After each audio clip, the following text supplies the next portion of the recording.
謎が謎を呼ぶナルト世界。中でも、オビトがアマテラスをどのように回避したか問題は S ランククラスの謎だ。そんな謎あったかしら？あった。今回は我々この葉考察班による、オビトアマテラス回避問題の考察報告を聞いていただこう。いい考察だと思った方は、グッドボタン、チャンネル登録をして我々の活動を応援してほしい。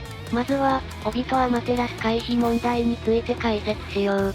アマテラスを受けたシーンなんてあったっけ？ああ、イタチへの復讐を果たしたサスケを、オビトはアジトに連れ帰った。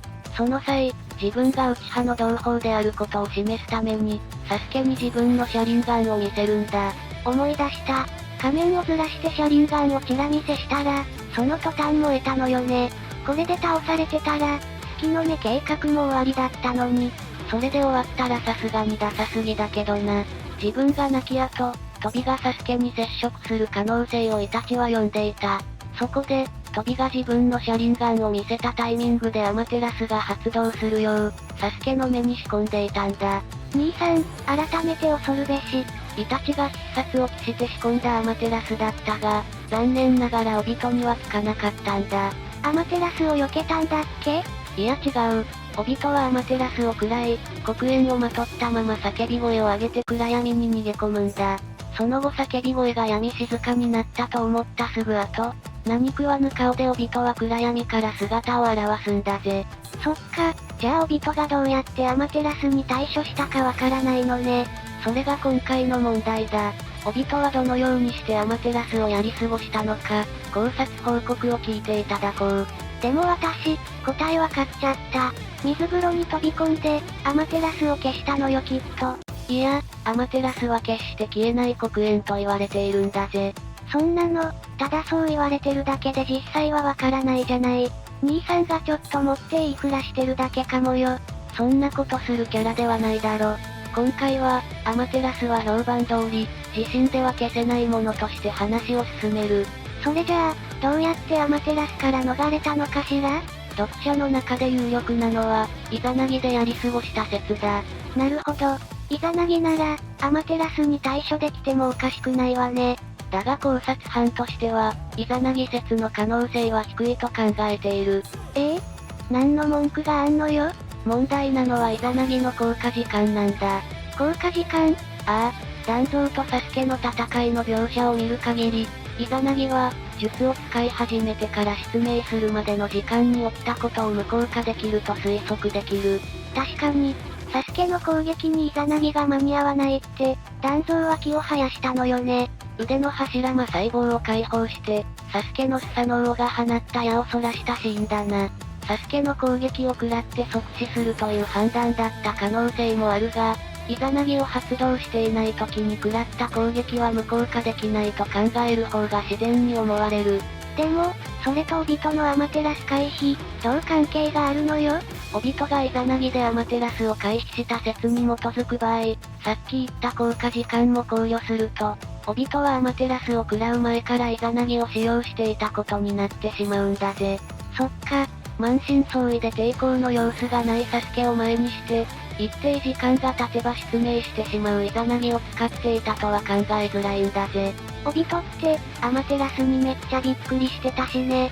そう考えると、イザナギによってアマテラスを回避した説には疑問が残るんだ。また、アマテラスをやり過ごしたオビトが、自分の秘密をイタチに知られてたら死んでいたと内心で安堵しているシーンもある。危うく兄さんに殺されてたって焦ってたわね。だが、後に専任化したカブトとの戦闘からは、イタチはイザナギを知っていることがわかる。サスケと話してたわね。つまり、オビトがイザナギを使う可能性もイタチは考慮していたと考えられるんだぜ。じゃあ、秘密ではないわね。以上から、イザナギ説の可能性は低いと考えられるんだ。でも、それじゃどうやってアマテラスから逃げたのかしら？読者の間でもう一つ有力なのは、腕もぎ取った説だ。腕もぎ取る？雷影みたいに？ああ、というのも、オビトは半身が柱間細胞でできている。だから黒煙に引火した部分をもぎ取ってアマテラスをやり過ごしたと考えるんだ。なるほどね。現に、ダンゾウの護衛を務めたトルネとの戦闘では、ナノサイズの毒虫に感染した腕を、帯とはもぎ取っている描写があるんだぜ。なら、黒煙が引火した腕をもぎ取っても全然おかしくないわね。もうもぎ取った説で決まりよ。だがこれも可能性が低いんだ。もぎ取ったのよ。ちょっと面倒くさくなってるだろ？もう、なんでよ？というのも、アマテラスをやり過ごし戻ってきたオビトにはちゃんと両腕が確認できる。この説に基づくなら、オビトが暗闇に逃れた数十秒足らずでオビトは腕をもぎ取り、かつ新たな腕を装着してサスケの前に姿を現したことになるんだぜ。そうしたのよきっと。神経を繋ぐ時の痛みも慣れたのよ。剥がれんやめー。腕もぎ取った説は、確かにはっきりとした矛盾はない。だが、現実問題としてそんなすぐに義手を装着してサスケの前に現れたとは考えにくいだろう。じゃあ、結局どうやってアマテラスをやり過ごしたのよ？考察班としては、アマテラスはオビトの同術カムイで回避したと考えた。案外普通の結論ね。でも、すでに黒煙に引火しちゃった状態でカムイって意味あるのかしら？そこがポイントだ。というのも、体に黒煙が引火した状態では、カムイで異空間に飛んでも意味がないと考えられるんだ。やっぱそうよね。それがわかるのはさっきも言った、トルネとの戦闘シーンだ。毒虫に感染した腕をオビトはもぎ取って対処したが、ここから、体の内部に侵入した異物については異空間に飛んでも意味がないと考えられる。異空間に一緒に連れて行っちゃうってことね。これは体に引火した炎も同様だろう。じゃあやっぱりカムイ説はおかしいんじゃない？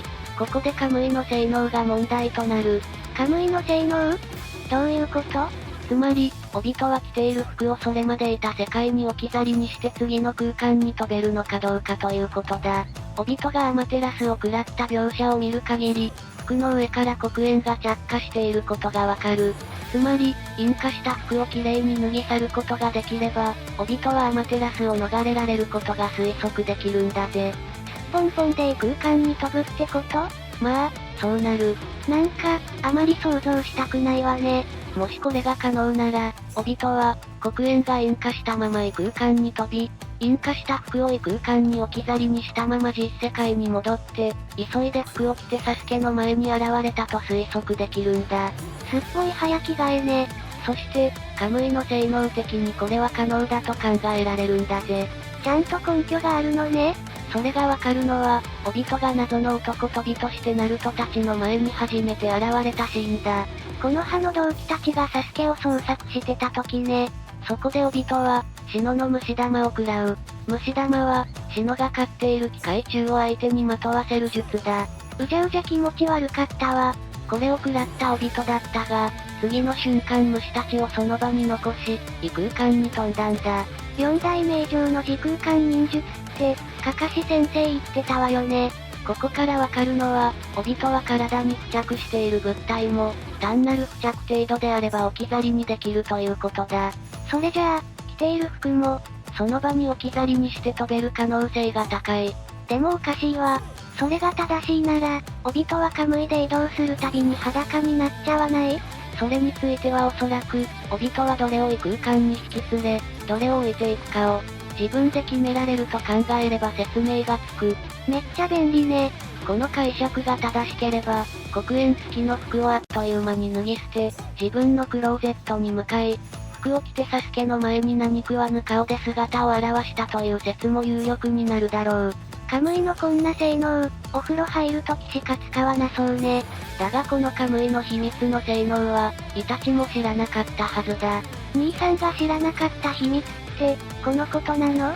なんかちょっとダサいわね。悪に落ちたと言っても、オビトはもともとナルトと同じドタバタ忍者だ。人前では悪ぶってても、本質はあの頃のままなのかもな。いかがだっただろうか。このチャンネルでは、ナルトに描かれているシーンや設定の中での疑問点を考察していく。今回の考察が理にかなっていると思った人はグッドボタンとチャンネル登録をお願いするぜ。反応があると、すっごく嬉しいわよね。本報告の矛盾点や新たな説、考察してほしい謎があれば教えていただけると嬉しく思う。それでは次の報告まで、3。